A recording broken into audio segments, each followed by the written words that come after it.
But let's get into some games. We actually have some football on the horizon this week, and we are in week number 15 of the National Football season, National Football League season, and we will start on Sunday, 1:00 Eastern time on CBS. It is a AFC East matchup. The 9-4 Buffalo Bills, a 1-point road favorite at 11-2 New England. You're over under 49.5. Wow. The disrespect, man. The Patriots. See, I agree with that. I agree with that. And the funny thing is, they're acting like the New England didn't beat Buffalo in Buffalo literally early in the year. That's the funny thing, and I get that. I mean, look, Josh Allen is climbing back in the MVP race, and I get all that, and he deserves to best quarterback in the league right now.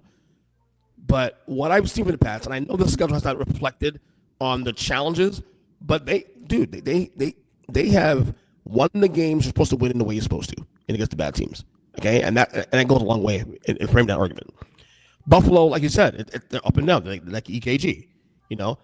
I don't trust them. I just don't. I mean, Josh Allen's still that dude, but I don't trust that team. So I'm taking the pass one outright, man. And I'll take what's number over under again? Your over under is 49.5. Give me the over. Screw it. All right, Sean. Yeah, I mean that number's pretty tight. Now I have heard there could be some weather affecting the game, that it could be a snowy day. At least I saw one clip of that. So we'll hold out on that. It's still early in the week, obviously. But yeah, I guess when you have Josh Allen, it's hard to just automatically say he's going to lose 2 in a row to another team. But the Patriots coming off a bye too. They got healthy. They're preparing for this one. This is one of the big games left on their schedule.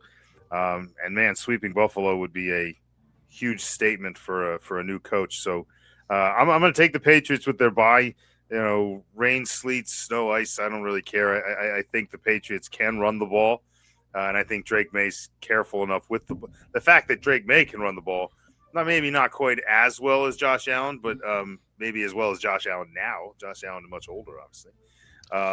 Go ahead and give me Drake May, and I'm gonna take the under just because it feels like it's gonna be a cold, wet day. Let me take the under. Yeah, chance of snow, 33, but gusty winds. So yeah, I think under is the smart play here. On the ground. Devin has the Bills and the under in this one. Yeah, look, the Josh Allen's been coming alive. The Bills kind of been coming alive, but this is, I think, a much harder matchup.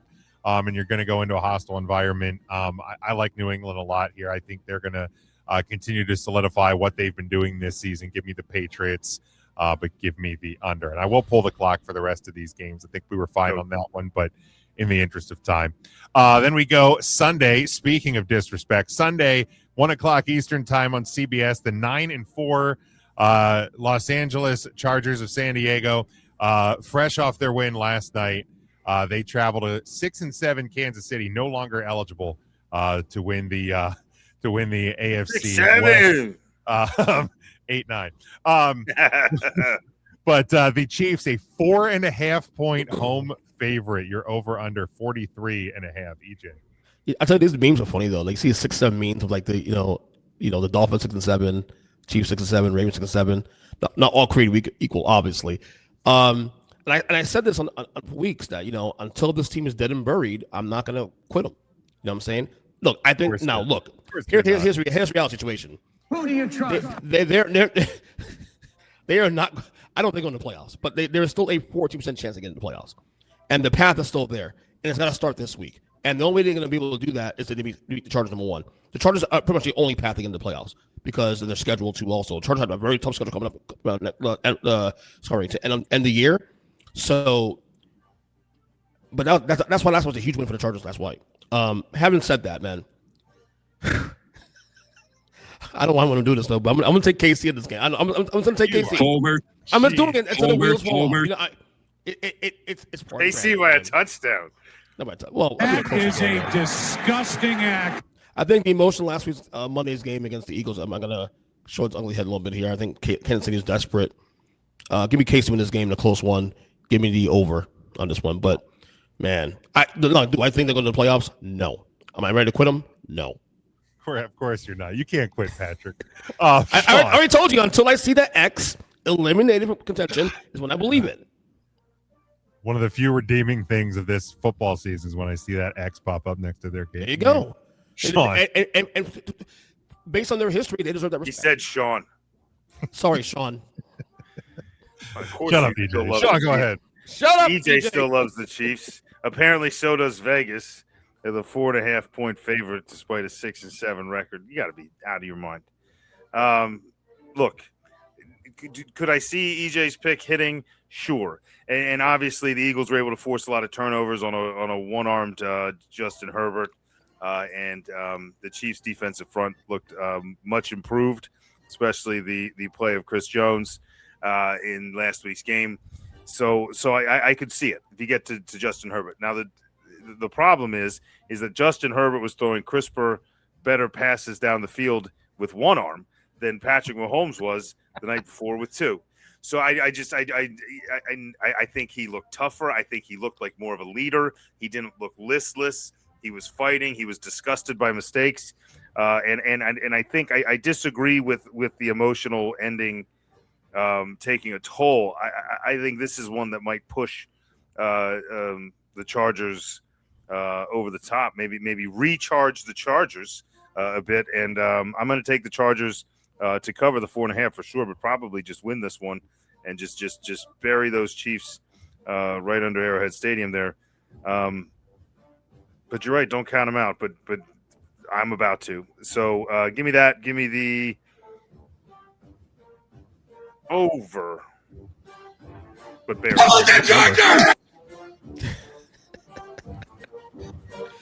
Anytime I You're can. going one. You can have it better than us.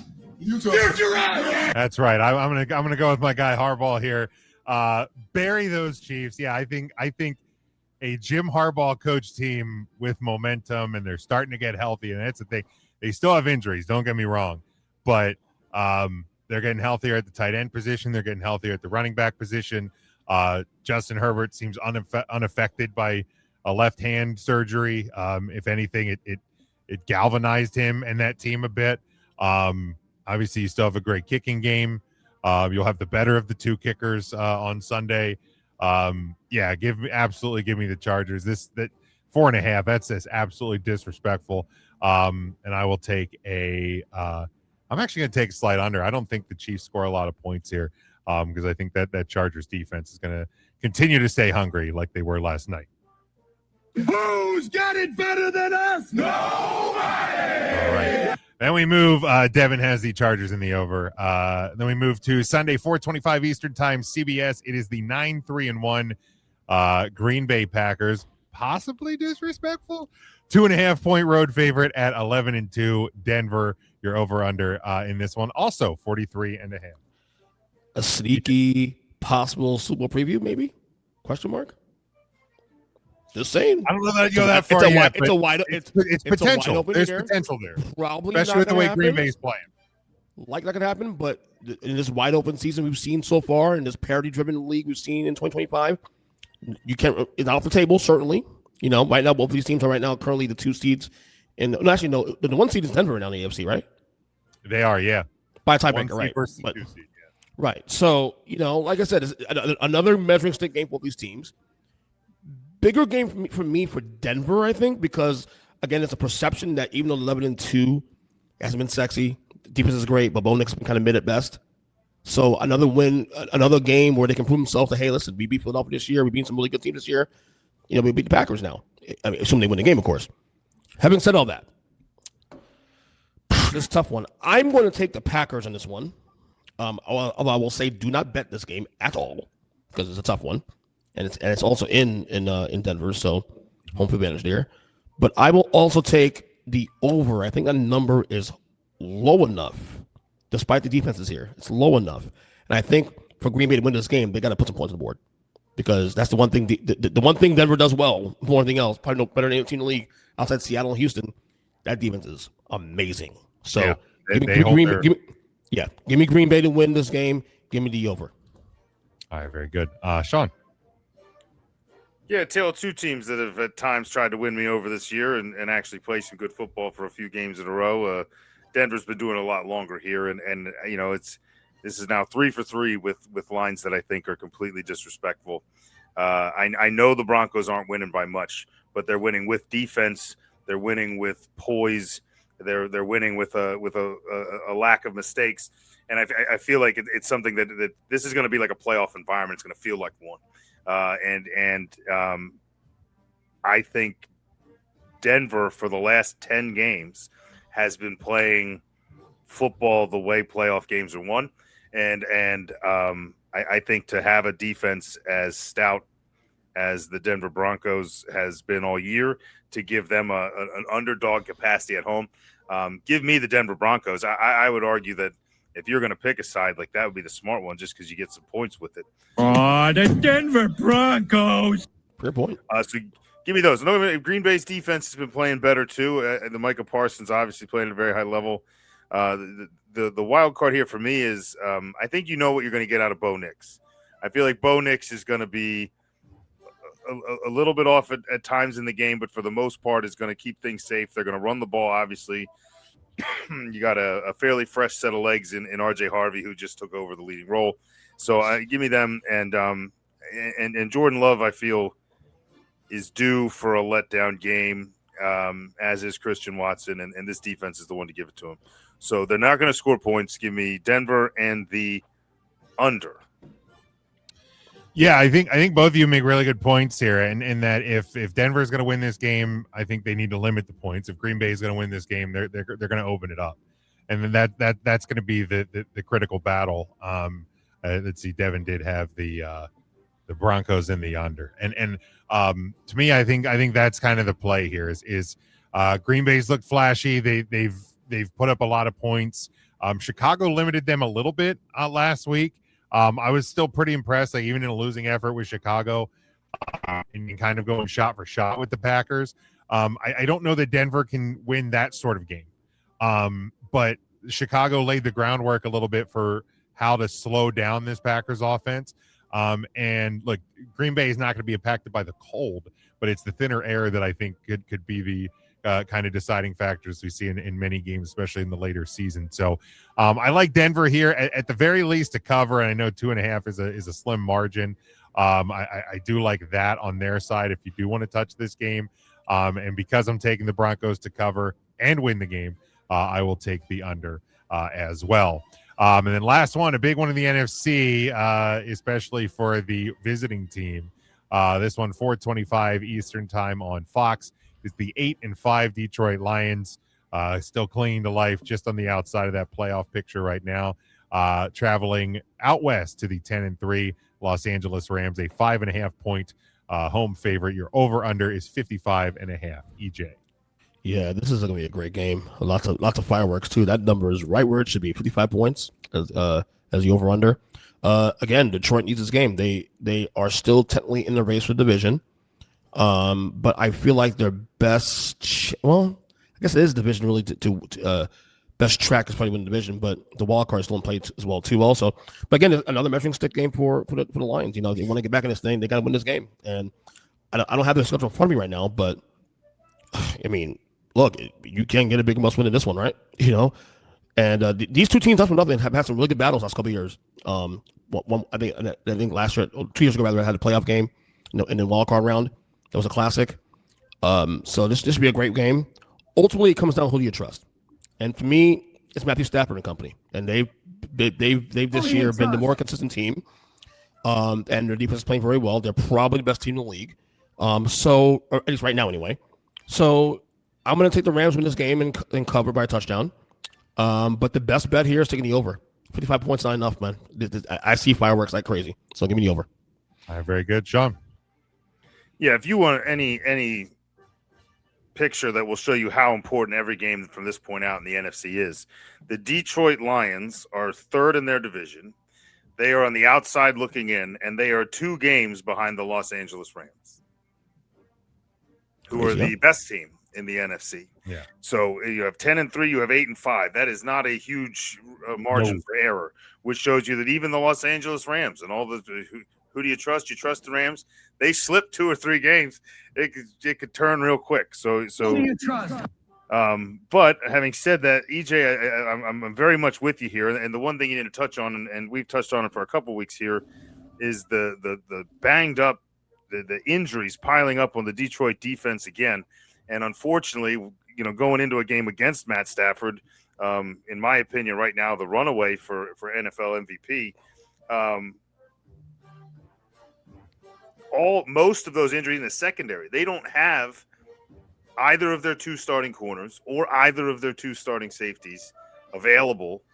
3 of them are on IR, so they're out for at least 2 more weeks. So it's not a great situation. And I know Dan Campbell's a hard-hitting guy. Yeah, this is turning into a Dan Campbell problem. It seems to be running into a situation where asking guys to hit as hard as they do and play as physical as they do seems like the guys don't hold up over an 18-week season. So because of that, as much as I would love this to just keep getting muddled, I don't think this is the game that gets it done. I think, like EJ said, I think Stafford takes this one easily. I think they do it a lot through the air. Detroit will put up points because they have to, and because their offense is the only fight they really have left. Look for Stafford to have a turnover, 2 more too. I wouldn't be surprised to see someone from the defensive front get a touchdown here for Detroit. But give me the over and the line and the Rams. I don't think it's going to be as much of a fight from the Lions as people think.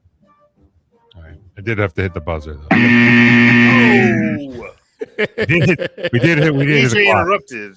Well, I didn't that's say a fair. word, brother. Fair. I didn't say a word, brother.